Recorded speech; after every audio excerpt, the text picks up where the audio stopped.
So why don't we get started? Welcome to North Country Live. For those of you who are new to the program, North Country Live was launched last year at the outset of the COVID-19 pandemic. And our mission has been something that's always been important for the college over the years, which is to involve our communities, to present programs, to reach out into our communities, and spark conversation, and enrich our communities. So that's really the goal of this program. All these programs that we've been doing have been for free, which has been awesome, allowing anybody to get in and enjoy this. So through a lot of different platforms, webinars, presentations, panel discussions, we've done about 20 programs so far. Wellness, personal finance. We had a series last year on St. Regis Mohawk Tribe. We've had a lot of different history sessions. And this spring semester's series of programs, which is sponsored by International Paper's Ticonderoga Mill, is focused specifically, well, we've had some history and we've had some other topics, but really we're focusing on environmental issues and recreation this time around.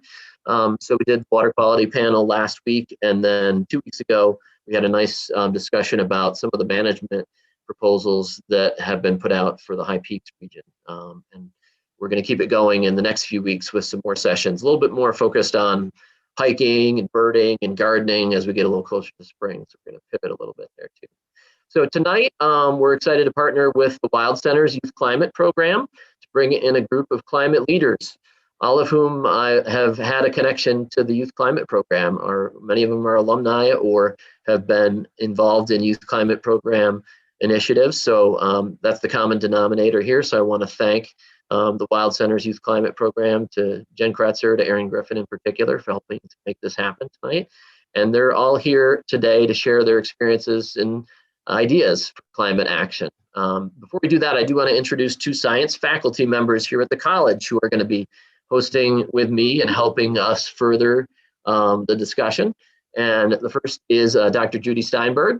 She is in her 17th year teaching at the college. She's semi-retired, but we're going to hold on to her for as long as we can. Judy has a master's and a PhD in ecology of stream insects and freshwater streams. She helped to start our environmental science degree at the college in 2010 and has been chair of the science department. And in 2016, she won a SME Chancellor's Award for Excellence in Teaching. She has two daughters, two grandsons. She also has had therapy dogs for over 10 years in our science building and on campus and out on field trips. And as she mentioned, she loves to hike and canoe and cross-country ski and loves the Adirondacks. So say hi, Judy, so we can hear you, so you pop on the screen. Hi, everybody. Welcome. Nice to have you with us. Thank you. And we also have Mindy Fredenberg. Mindy is another member of our science faculty here at the college. She found her love for helping to protect the environment when growing up as a young child on the Hudson River. When she was 14, her family moved to Tupper Lake, where she found her home and was able to enjoy the outdoors through her teenage years. She then went on to earn a bachelor's from SUNY Potsdam in biology and a master's from SUNY Fredonia, where she studied the diet of little brown bats. Those have been in the news lately. I know that in particular. So she's thrilled to be able to serve the students at North Country as a faculty member teaching environmental science and conservation of natural resources this semester. So Mindy Fredenberg, say hello. Hi, everyone. I feel like we should have like an applause thing, you know, that like automatically gives applause for everybody. So I want to introduce now our panelists. I'm going to start with Marley. Marley Connors is a Mohawk woman from Akwesasne. She attended North Country in Saranac Lake and graduated in 2019 with a degree in environmental studies. After graduating from the college, she became a museum intern for the Ways of Knowing partnership at the Wild Center. And now she's back home in Akwesasne working as an air quality technician at the St. Regis Mohawk Tribe's Environment Division. Marley, thanks for coming. Hi, everybody. Thanks for having me. Sydney Asher is with us too. Sydney is an 11th grade student in Margaretville, New York, down in the Catskills. She studied the disproportionate impacts that climate change hazards bring to socioeconomically disadvantaged people for a year while she was involved in the University at Albany's high school science research program. That project focused on drawing comparisons between rural communities in her Catskill Mountain area and other places affected by climate change in the US and around the globe. I know that's something that we're interested to hear some more about tonight. Sydney is also co-president of her school's Climate Science Club and is a student organizer for the annual Catskills Youth Climate Summit. She's volunteered with her village's summer pollinator project and is a novice beekeeper too. So welcome to Sydney. Hi, Sydney. Hi, thank you for having me. Thanks for being here. Cedar Young is with us. Cedar is a senior at Saranac Lake High School. She's active in the fight against climate change in and out of school. In school, Cedar is the co-president of the Environmental Club, the Green Storm, and the founder and president of the Political Activism Club. She's also one of 2 high school members of the Saranac Lake Climate Smart Communities Task Force. We're going to learn some more about that tonight. And she was active in helping the group achieve bronze certification back in September. Cedar, welcome. Thanks for coming. Hi, thanks for having me. I'm excited to be here. Awesome. And lastly, Alexandria Elliott is with us. Alexandria is from Gabriel's. She also went to, she graduated from the Utah County Academy of Sciences in 2008. She went on to attend North Country and graduated in 2017. Also won a SUNY Chancellor's Award for Student Excellence during her time with us at the college. And Alexandria went on to SUNY Plattsburgh in 2019, graduating. She graduated that year with an environmental science degree. She's been involved in the Climate Reality Project and I Matter Youth, presenting climate resolutions to city and town councils and trying to get them to sign on to climate action initiatives. She also helped create and join the Plattsburgh City Climate Coalition, and we'll learn a little bit more about that as we get going too. So Alexandria, welcome. Thanks for being here. Thank you for having me. It's a pleasure. Awesome. All right, long introductions. Wow, we got through that. Let's just start off. I'm gonna go in reverse order here with the first question, and then we're gonna kind of open it up a little bit wider and let Judy and Mindy throw some questions to our panelists too. But so let me ask Alexandria, let me ask you this first. I think the first thing is, how have you been involved in taking action on climate change? Talk to us a little bit about some of those things you've been working on in a little more detail. And then I guess kind of the bigger part for that is why is this important to you? I think that's an important question too. So I've been involved in various ways. When I was at North Country, I was involved with the Environmental Club, and we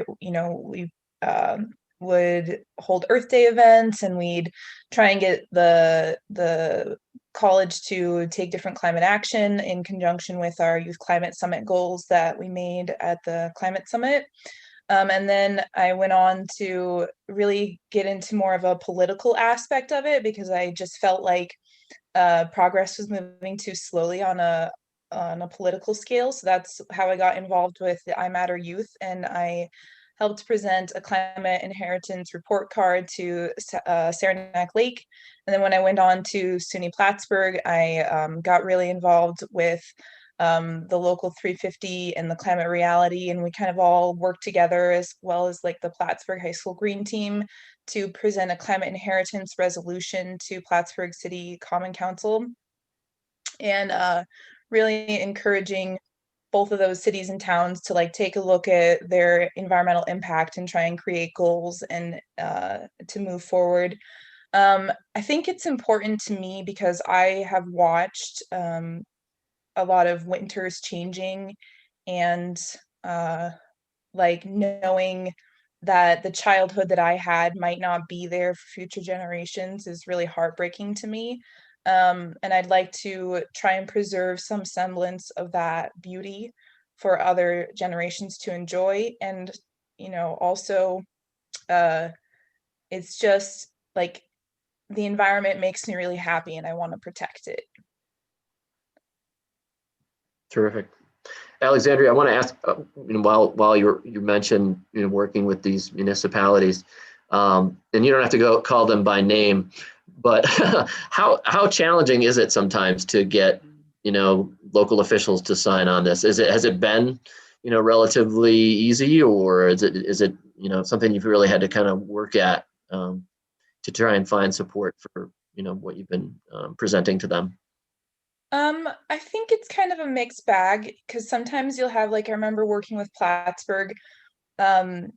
There was people that were super receptive to what I was saying and super on top of it. But then there was like one gentleman who worked for the municipal electric that was like, we don't need solar power, so it's kind of a mixed bag. But what I have seen looking back retrospectively is, like, even if I didn't see immediate impacts, there's impacts down the line, like now Saranac Lake, I'm pretty sure they're signed on to NYSERDA.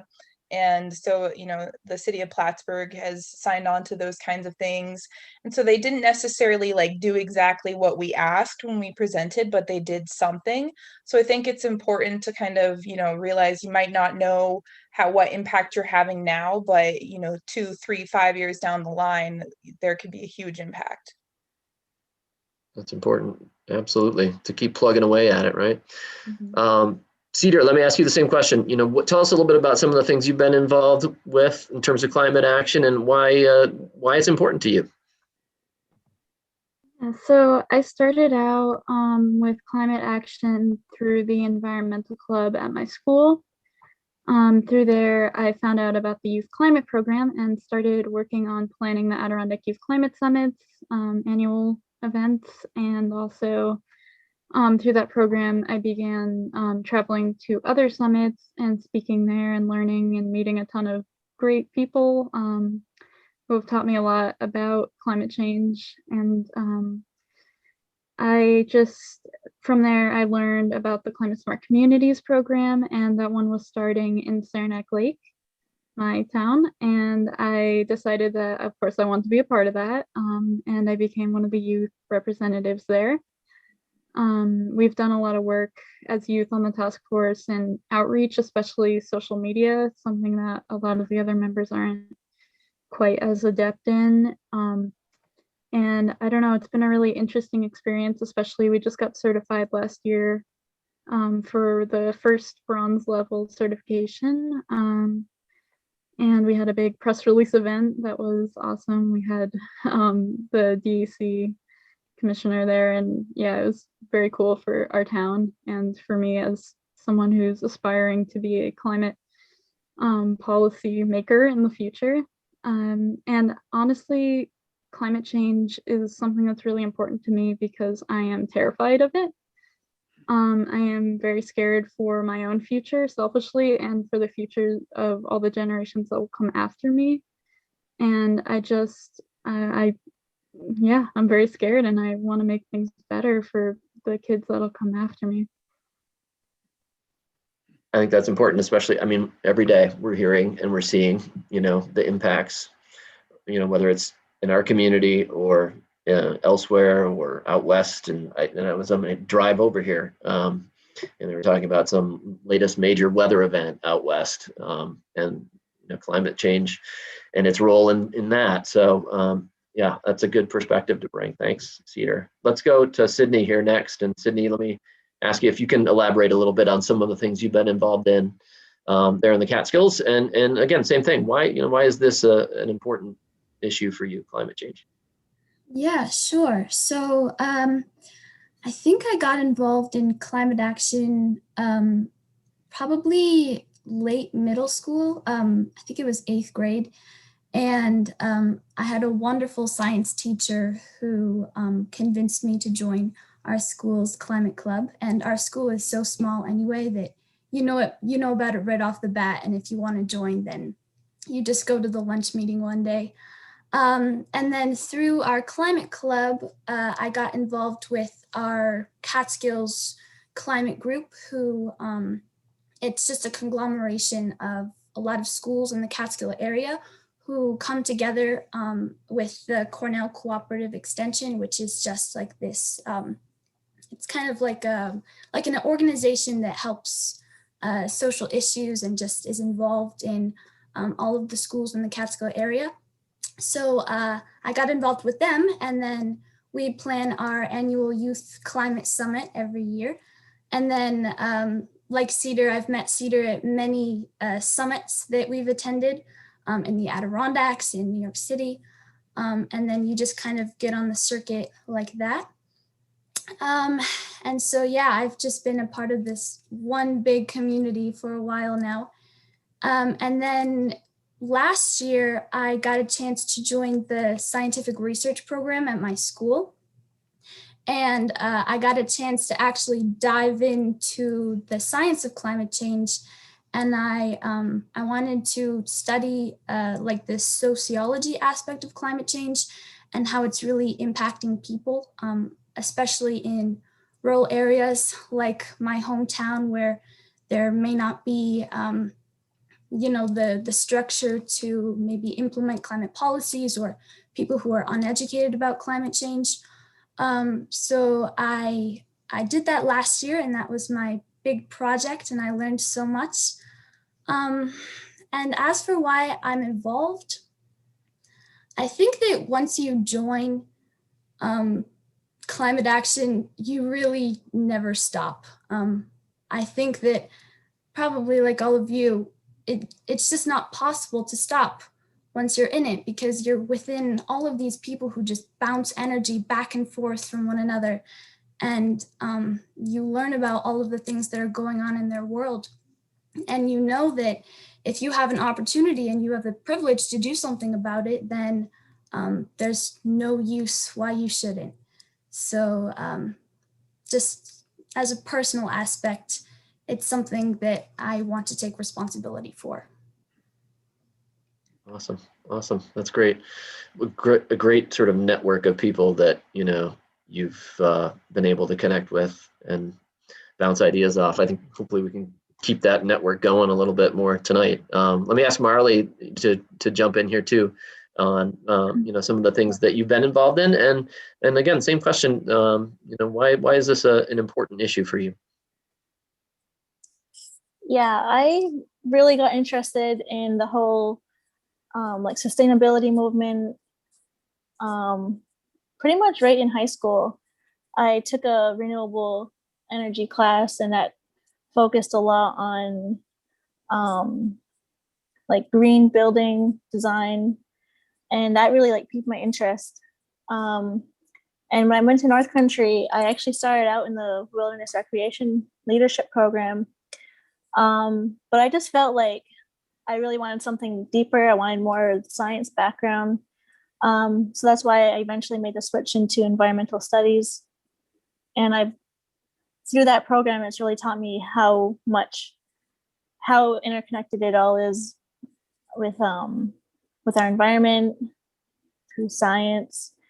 And I really learned a lot from there. And after I graduated, being able to work in the Wild Center really opened up a whole new chapter.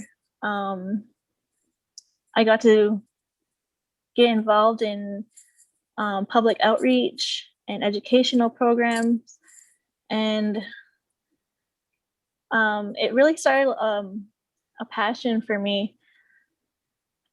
And through the Wild Center, I got to work with the Youth Climate Program and the Native Earth Youth Camp, which is a camp for Native students from all over New York State. We all came together, and I helped lead a climate change workshop where we focused on helping the students identify resources within their community and what kind of actions they can take once they got back home. And I actually took a break from, that kind of work. Once I moved home, there wasn't really much of any job openings that I felt like were really aligned with my values. And luckily, I was able to join the Environment Division's air quality program. And I just started that this year. And I'm working as an air quality technician, and I'm doing a lot of trainings. And I'm also seeing the different sides of grant writing and, writing quality assurance action plans and things like that. And I'll be continuing to train in eventually join the environmental response team.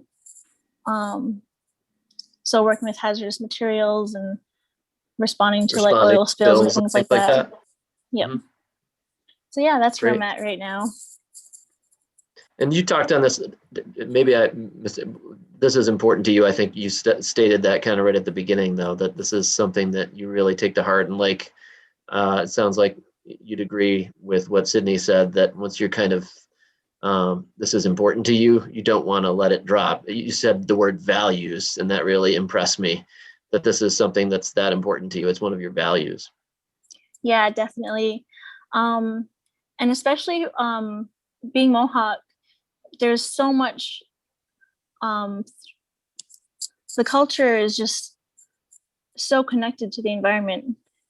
And with the climate change that's happening, it's really threatening to the culture. You see it in all kinds of different aspects. Like right now we're kind of dealing with invasive species. And for example, like emerald ash borers are really wreaking havoc on ash trees, which are an integral part of basket making, which is like central to our culture. So you see the different, how much of an impact climate change has on our culture. Yeah, good point. Let me turn it over to Judy. I don't want to dominate the question asking here. Judy, jump in and fire away.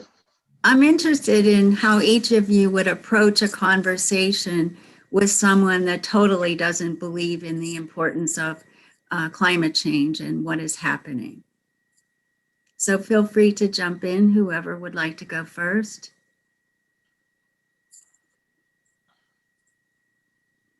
I'll start off by saying that some of the impacts are hard to ignore, you know, with severe weather changes and, you know, like global warming, things like that.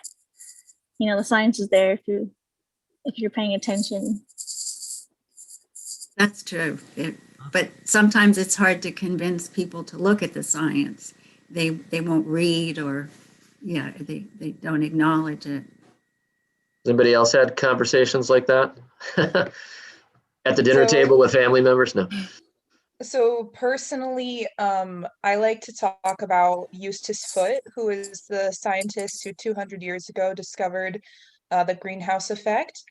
And I like to explain that climate change and climate science isn't just something made up by politicians, that 200 years ago was proved when you trap carbonic gas, as it was then called, in a glass jar, that the temperature rises. And so we know that this is an old science, and we can rely on that science. I try to go from that angle personally. I would say that to talk to someone who doesn't believe in climate change is definitely very tough, but my tactic or strategy would probably be to go to something that's important to them. Like if they are someone that's interested in like snowmobiling or something in the winter, then being like, well, you might not be able to get to do that if climate change continues like this. I think it's important to bring up issues to people in a way that shows how it'll affect them in their future. That's really important. Make it relevant to them. I think one of the things about that is actually like willingly engaging with someone who has a completely opposite viewpoint than you do. And I think if you're willing to go there and actually like dive deep into why it matters to you and why it should matter to someone else, then you already have the skills that you need to communicate why it cares to you. And hopefully, if you're talking with a family member, for example, they'll take it from a personal level. They know that you care about this, and maybe they can respect that you care about this, and maybe even open up a little, even if they were closed-minded before. And I think one of the reasons maybe why they're taking this stance on climate change in the first place is because they don't have any experience with it. They've never had a personal connection with something. They're just taking it off the news or taking it from some propaganda website. And so I think when you're having a real conversation with them, as long as you can communicate your sincerity, there's something to that. Right, that connection's really important. That's great. That's great. I'm already like kind of blown away by all of you and how amazing you are. Mindy, why don't you go ahead, jump in, maybe with a question for the group. Sure. So I think it's absolutely wonderful that that you all value this climate change active, trying to get people to understand and trying to relate to them on their level. But what I'm really curious about is how are you changing things in your own life to battle climate change? Are you changing routines or maybe buying different things than what you would normally buy? Or what are some tips that we can give people watching and how they can change their own life to combat climate change?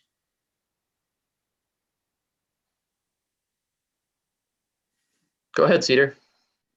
Okay, thank you.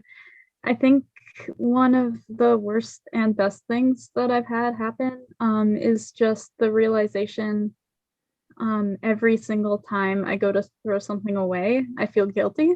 And that is something that motivates me to change my habits, especially towards like getting reusable items and items that are biodegradable.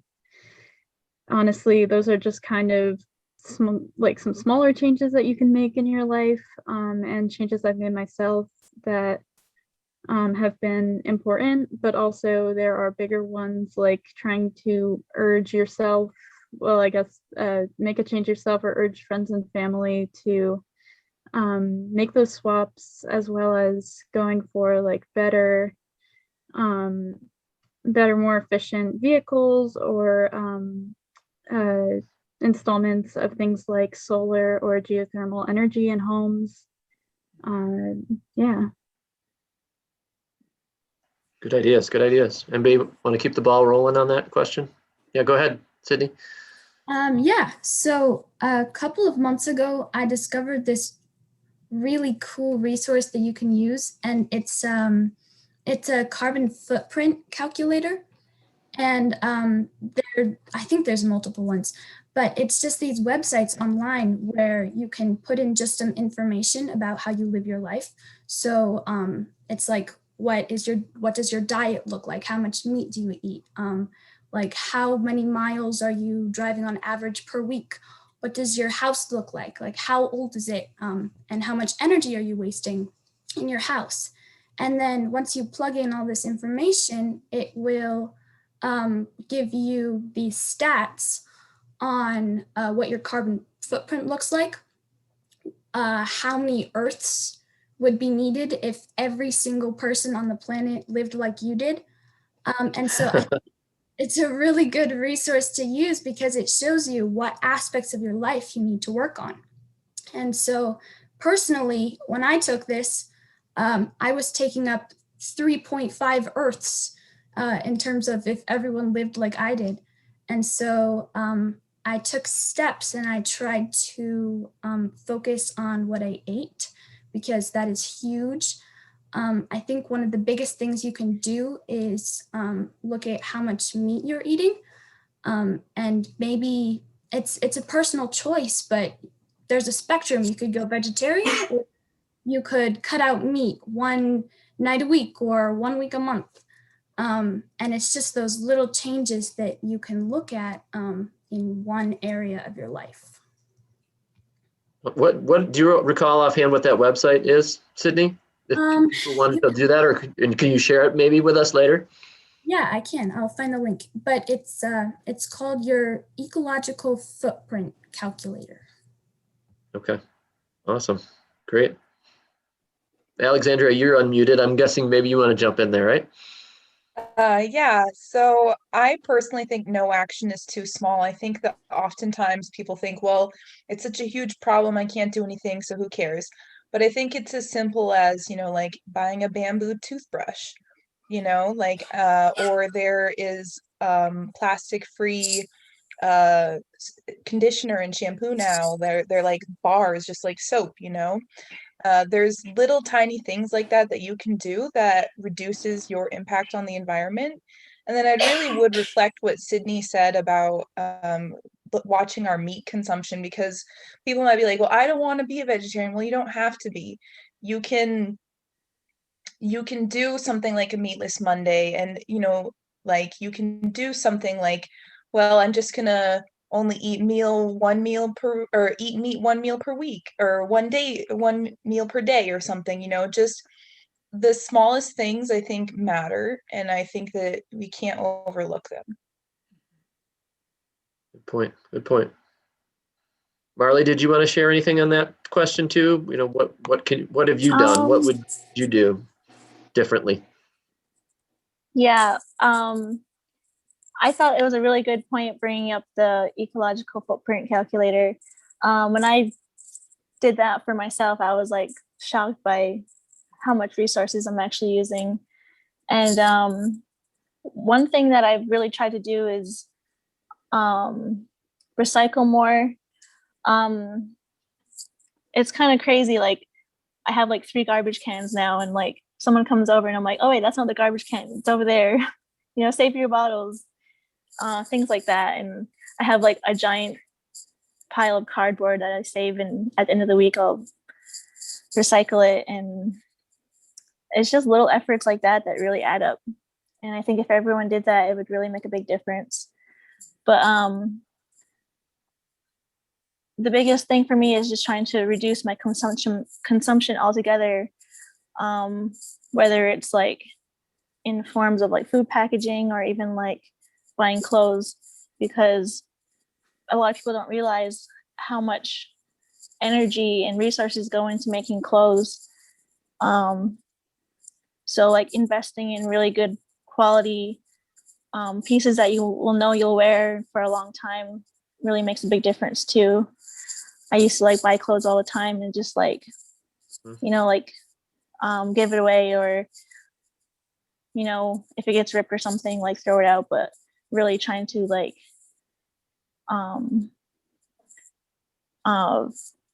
tailor things that are mend your clothes, things like that, just to visit your local thrift store too, right? Yes. Definitely. That's one thing that I missed this past year is thrift shopping. Awesome. And a big part of the what you eat makes a big difference, so I like to focus on trying to find local foods. I think that's really important. Just finding your local market and sourcing your food from farms that are around you. Great ideas, everybody. Awesome. Let's go back to Judy and see. Judy, do you want to ask another question of the group? And then we do have a couple in the chat that I'll get to as well, that folks have popped in there as well. Yeah. All of you have had courses on the importance of biodiversity, and most people don't understand what that is and how essential it is to maintain biodiversity and minimize species extinction. So how could you go about talking with someone about that concept? So personally, I think you have to make it relevant to them. For example, like climate change is threatening frog populations in the Adirondacks. Well, if there's no frogs, then who's going to eat all the mosquitoes and black flies? They're already bad enough as it is. Like if we lose that biodiversity, like it's going to impact us in that way. And you can talk similarly about, other species and how that will impact as well. But like, that's just an easy example. Right, something that is important to that person. It does seem to come back to that in a lot of ways, to what we're talking about, trying to really make it personal for people. Right. We all know it's global, but sometimes we've got to make that personal connection to make our point. Anybody else want to jump on the diversity question? I do have a question in the chat we can get to as well. So I kind of have experience with this. A few years ago, through a school project, we were told that we could choose anything that we wanted to do as long as we were learning. And so I started this, like this store out of my locker, and I called it Conservation Fauna. And I made like wind chimes and stuff, and I just sold them to the people in my school. And then I had like little tags that educated about just individual animals, and gave links to websites that they could donate to. And then I actually went around with like little cards with pictures printed on them. And I went to, it was like this spring festival, and I would just give people this spiel about biodiversity and animal extinction, and then I would ask them to donate afterwards. So I think that kind of serves as an example of just maybe starting something and maybe having conversations with people, and just educating yourself about maybe some local problems, and then just getting out there and just spreading the word if you're really willing to jump into something like that. Excellent. I did want to point out too, Sydney put the link to that footprint calculator in the chat. It's www.footprintcalculator.org. I know I'm going to be visiting that after the session tonight. Anybody else want to jump in? Or I want to ask, there was a question in the chat too, or if anybody wants to talk more about the biodiversity question too, that was, if you could suggest one policy to the federal government or one specific action to start going in the right direction, what would it be? There's like, it can be overwhelming really sometimes when you try to look at the whole picture of what we really need to do to get in the right direction. But what's one policy to the federal government or one specific action to start going in the right direction? I don't know if anybody that strikes a chord in any of you.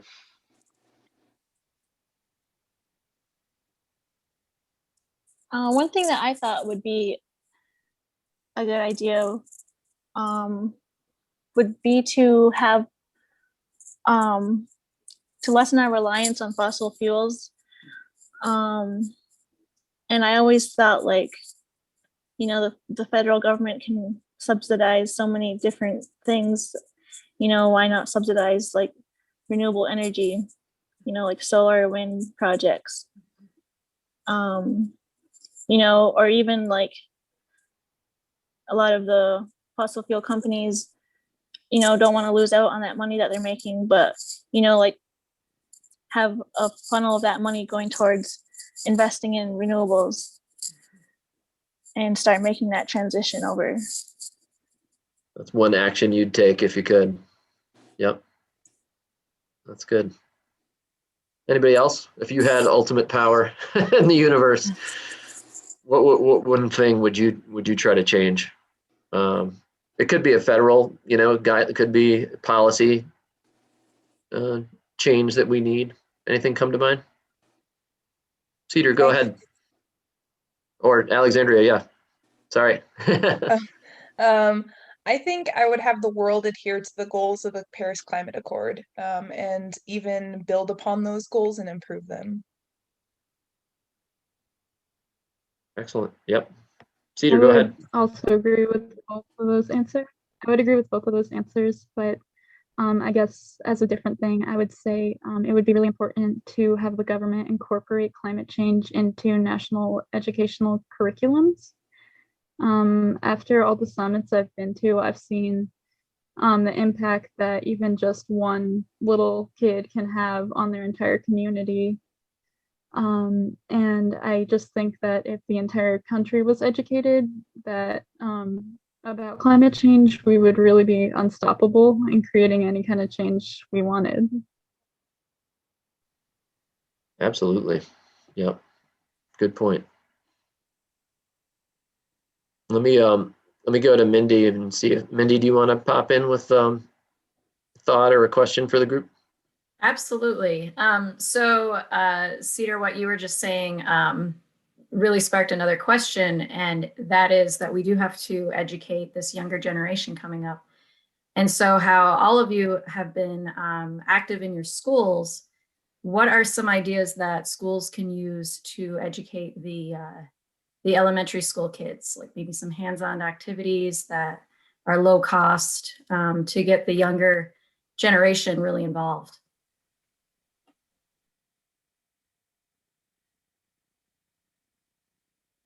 It's a good question. Anybody want to jump on that one?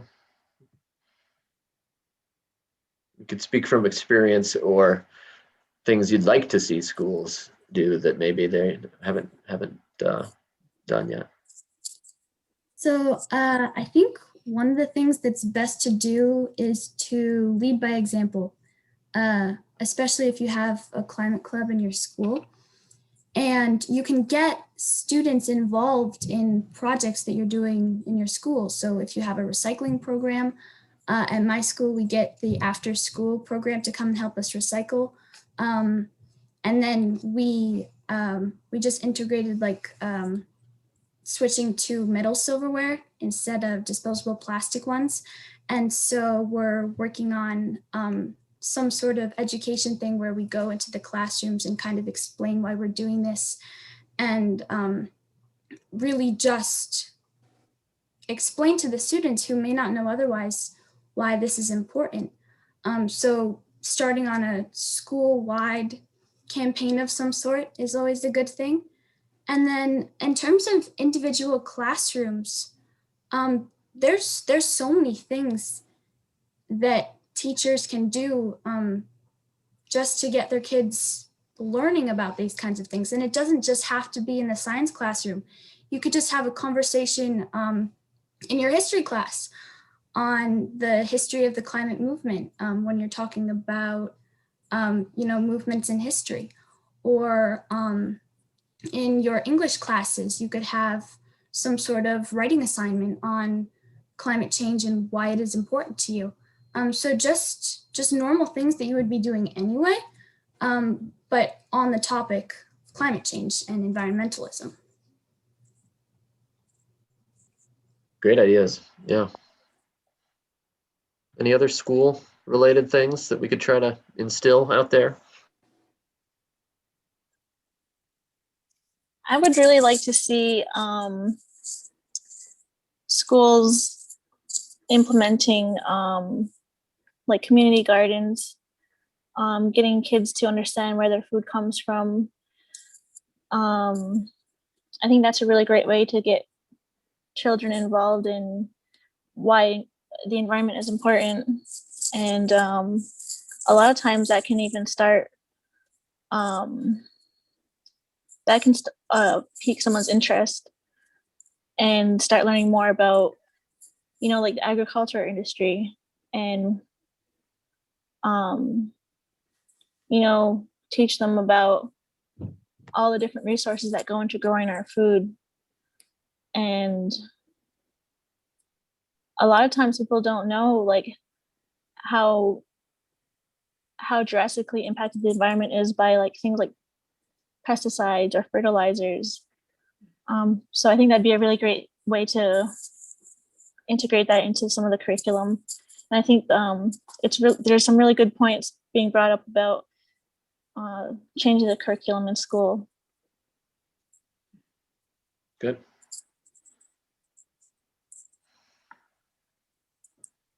Awesome. One other question I had was, I want to talk a little bit about, I think I'm going to throw this to Sydney first, because I'm curious about your experience when you said you were involved in studying in your rural community, what some of the challenges were to implementing change, to getting climate action on the radar of people in rural communities. I mean, we all are in rural communities, whether we're here in the Adirondacks or the Catskills, and in plenty of other places in New York and around the country.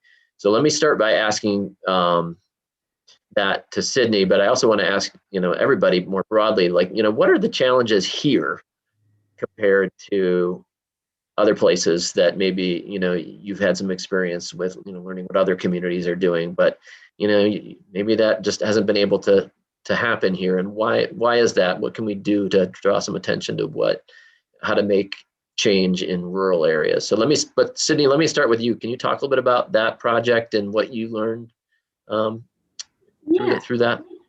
So it was actually really interesting in my community to study like the socioeconomic effects of climate change, because every few years or so, and it's literally every few years, my town gets hit hard by a flood and it completely devastates the town. And so people in my community already had some experience with that.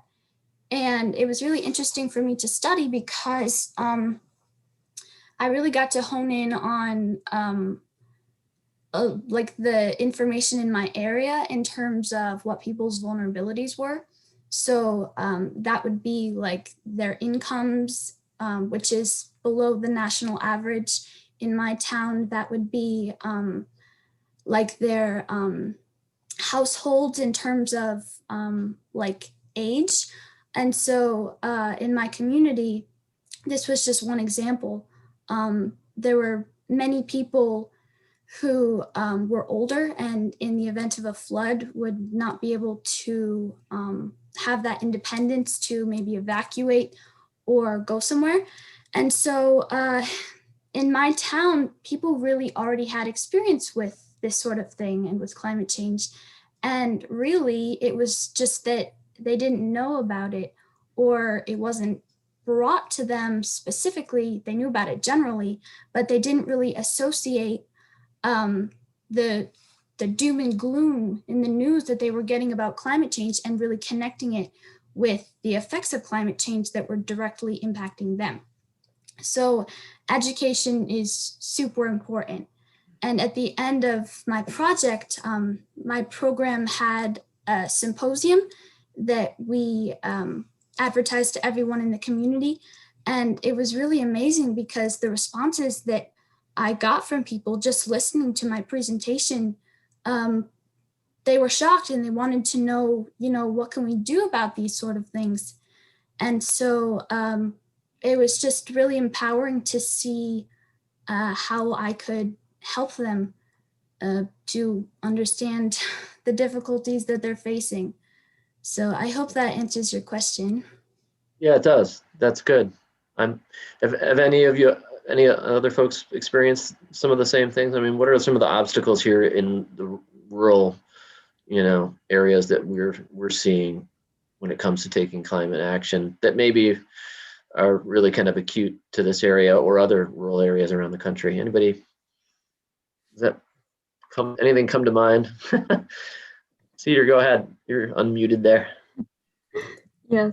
So I would say that in a rural area like Saranac Lake, a really small community, sometimes it can be hard to convince large numbers of people to come out for events. And then some people, like any kind of Earth Day event or rally, then people are like, I don't want to go. What if like I don't know, I'm not going to have people there for me. And in a smaller community, it's harder to create bigger, more impactful events like those that you might see in like New York City or like California on the news. But I just think to overcome that, we need to create smaller, more community-based events. Like I know in the past, Saranac Lake has done some events like little fix it or repair cafe nights where people all get together and repair old items they have instead of throwing them away. And also just like smaller sessions that showcase like local groups and companies and their work on climate change. And that's a really good way to get the community involved and show the work that our community has already done and show that people can get involved in a small community. And it's not an impossibility. And also, it just kind of helps people network and get more comfortable with the issue of climate change in a smaller group. Awesome. Great ideas. Yeah.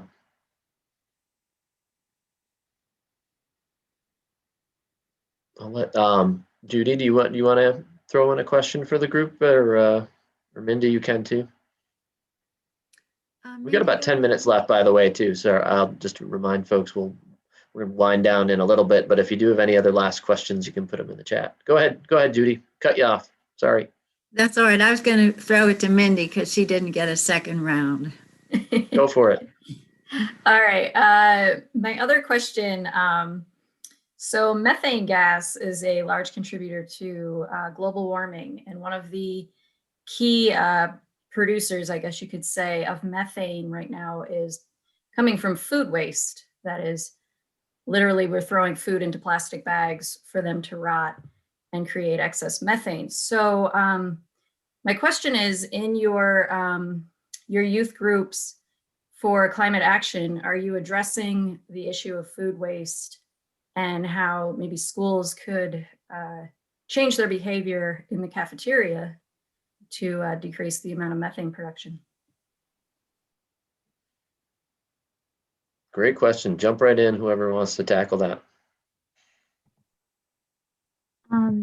I guess to start, I know that Saranac Lake High School has, our environmental club has worked for a while to implement a composting program in our cafeteria. And that took a lot of work and a lot of cooperation between the school board and the janitorial custodial staff, along with like teachers and lunch monitors. But once we got that in place, it was actually, we got to see how much food was being wasted once we could see what people were composting, and that wasn't even all of it. Unfortunately, COVID has kind of messed up our lunchtime routines, and so the composting thing has gone by the wayside this year, but it was something really important for our club to see so that we could work on taking on more challenges in the future, like just reducing even what's going to make it to that compost pile. Laying the groundwork, though. That's good. Go ahead, Sydney. Personally, my school doesn't do composting right now. My club has tried to kind of get into the cafeteria, and the first step would be to get rid of all disposable plastics. But I think the next thing that we're going to be working on is definitely focusing on composting, because that is a huge deal. Absolutely. Good. Awesome. There was one other question in the chat here too, that we talked a little bit about this. I don't know if this will, how you want to answer this, but, and a lot of people are saying thank you for all the great suggestions and ideas here tonight. This question, this is from Mark, said, what can we do to improve communication between experts who understand the science and non-science communities? I know we did talk a little bit about like trying to find those things that make it personal for people. Do you think that that's kind of the best approach, or any other ideas for bridging that gap between people who understand the science and those who are otherwise? And Mindy and Judy, you can answer these questions too.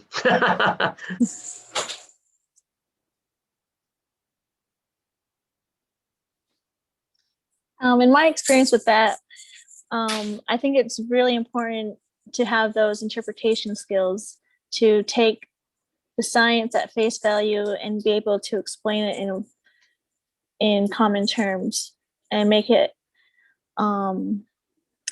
easily understandable to people who don't know, those different science concepts. I had, my grandmother would tell me that one time she went to this meeting. It was with the Environment Division here at the tribe, and a lot of people in like science just love the abbreviations, like EPA, and there's tons of it. Yeah, all the acronyms. And she left the meeting and she's like, I had no idea what they were talking about. So it's kind of like, right. Right. You have to realize that not everyone is in that field and knows what those things mean, and try to get on that level of understanding so that the science is accessible to people. It's a really good point. Go ahead, Cedar.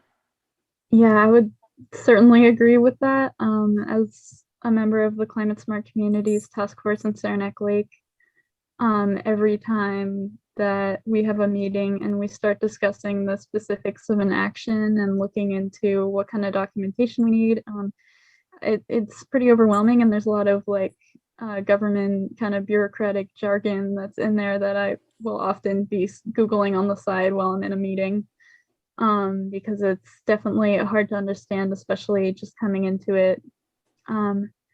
But I feel like something that's really important is kind of to provide, whether spoken or written, just when there is some kind of scientific data or something that's kind of difficult to interpret, to provide those short abstracts in the front that are just kind of written in more layman's terms, and also in a way that is relatable and understandable to the average person.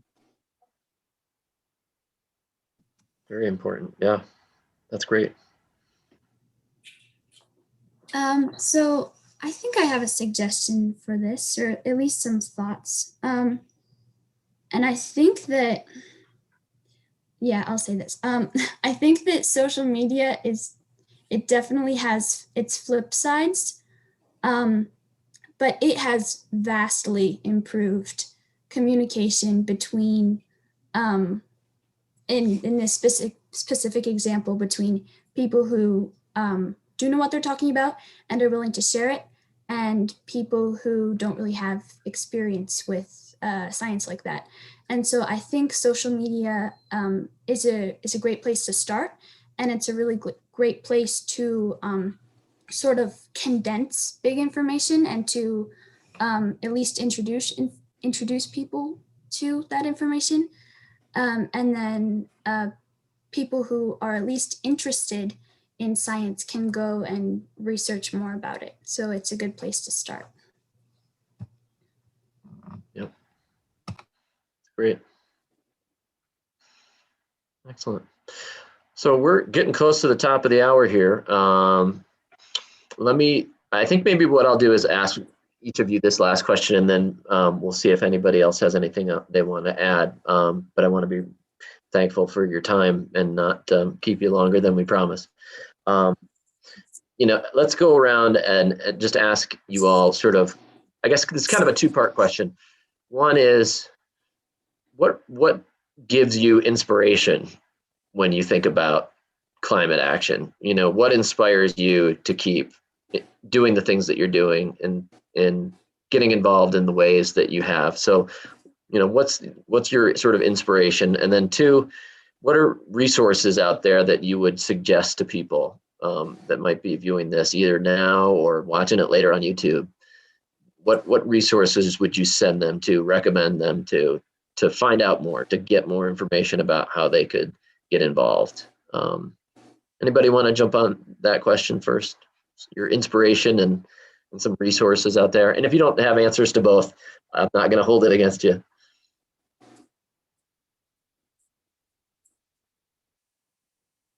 All right, Marley, you're unmuted. I'm gonna call on you.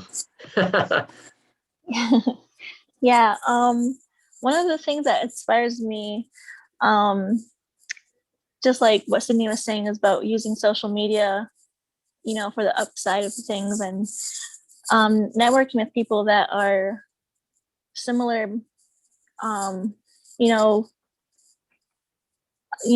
activists and people who are also involved in, trying to change the way things are. And I have a lot of friends who are gardeners,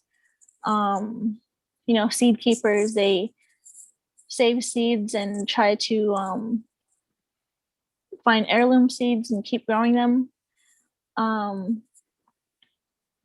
People who are right there on the front line, even people, I have a lot of friends who do podcasts or like YouTube series about like why the environment is important. So just building this community around yourself. So every time you open social media, it's not just, you know, overwhelming, and you go on your social media and your feed is like inspiring you. I think that's like the most important thing, is to just build that community around you. And I also have a lot of young kids in my life, you know, my nieces and my nephews. And I see them and I just think like, how can I improve myself? How can I teach them? How can I leave this place better for them? That really keeps me going, keeps me grounded. That's great. That's great. Alexandria, let me ask you that too. What's kind of your inspiration to keep staying involved in this kind of stuff, and any thoughts on good resources you know of out there for people that want to do more, be involved more? So personally, what inspires me is being out in nature. You know, like I'm an avid hiker and backpacker and skier. And I would say skiing in particular, you know, like the years that like we don't get as much snow. And I think to myself, like, am I going to be able to ski in 30 years? And it kind of lights a fire in me, you know, like to be involved in environmental action and climate change, because I want to be able to continue to enjoy the things that I love, and I want other people to be able to enjoy them as well. I think the best resources is finding something local or national that you can attach yourself to and get involved with, whether it be Climate Reality Project or 350.org or, you know, like the Youth Climate Summit. Just finding like something you can get involved with so that you have a network of people around you that are like-minded and who are also working together, and then you can inspire each other, you know? Excellent. Excellent. And someone dropped in the chat a website too, drawdown.org. If others want to do that, feel free to put a link in there, and we'll share it. Let me ask Sydney next. Same question. Your inspiration, and you know, what have you found are some good resources in terms of climate action? Okay.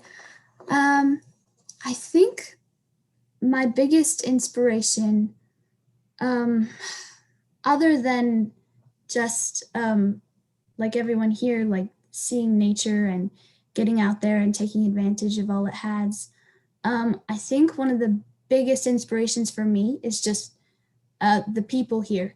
It's just so fascinating to see people who are involved in climate action, and then just there's so many different facets. Like every new person has a different perspective that they could share, and it's just an energy that bounces between people, and it's really cool to be a part of, and you know that it's a good thing to be a part of.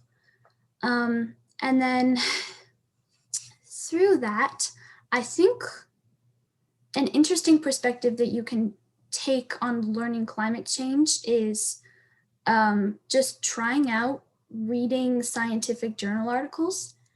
And I think that not a lot of people, if you're not actually involved in the scientific field, if it's your job, I don't think a lot of people know that there's papers on studies out there, and there's just, some of them are really fascinating. Some of them can be sometimes really hard to read.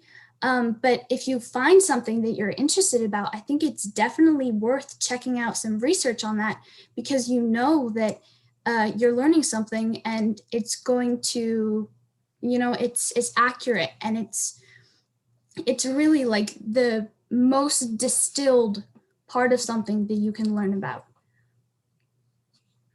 Yeah, keep learning. Cedar, go ahead. You get the last call on this question. Last word. Awesome. I'll try to keep it brief, but No, it's fine.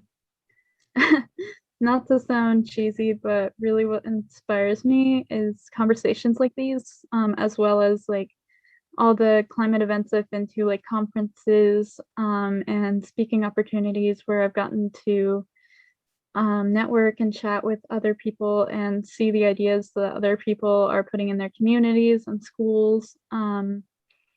It's always just really inspiring to me because I'm like, oh, I could do that. And it just gives me a little spark of energy to stay motivated on climate change and keep pushing for new ideas and programs.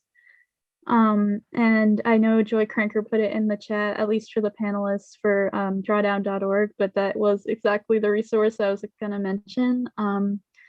I have the book of it, and I know they have a website as well, and they do conferences, Drawdown Learn, as well as like a yearly eco challenge. But I just think that Project Drawdown is really important because they have completely broken down what emits carbon into the atmosphere and ranked it in all different sectors and also just by the massive carbon emitted.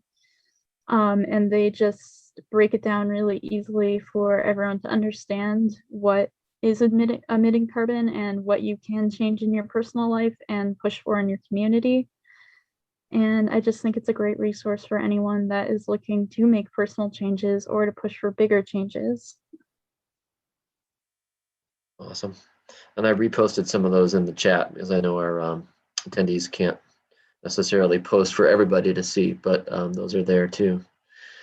I want to thank you all for an amazing discussion and talk about inspiration. I mean, just hearing all the many things that you've been involved in and have helped to shepherd and start or, you know, carry in your communities and in your schools, that's inspiring to me. So round of applause to everybody, all our panelists, Sydney, Alexandria, Cedar, Marley, thank you so much for agreeing to do this. I want to thank Judy and Marley up there, or I'm sorry, Mindy. Did I call you Mindy or Marley by accident, Mindy? I don't know. I hope I didn't too much during the program, but no, I didn't. Good. Judy and Mindy, thanks so much for helping to make this happen as well. Appreciate all your great questions. I want to thank again the Wild Center and the Youth Climate Program at the Wild Center, in particular Jen Kretzer and Aaron Griffin for helping to put this together for us tonight. And as I mentioned earlier, when you go to our website tomorrow morning, it should be up there, which is nccc.edu/live. The recording of this program will be up there and on the North Country Community College YouTube channel as well, so you can catch it there. We'll be back with we actually are doing a special program this coming Monday on COVID vaccination, involving some people in our communities that are pretty knowledgeable on the subject. So look for that on the website as well. And then we've got a whole slew of programs coming up in April that we're excited about too. So I also want to thank International Paper too for sponsoring the program. So that is it. Thank you everybody for being here tonight. It was great. Thank you so much. Thank you. We'll see you next time.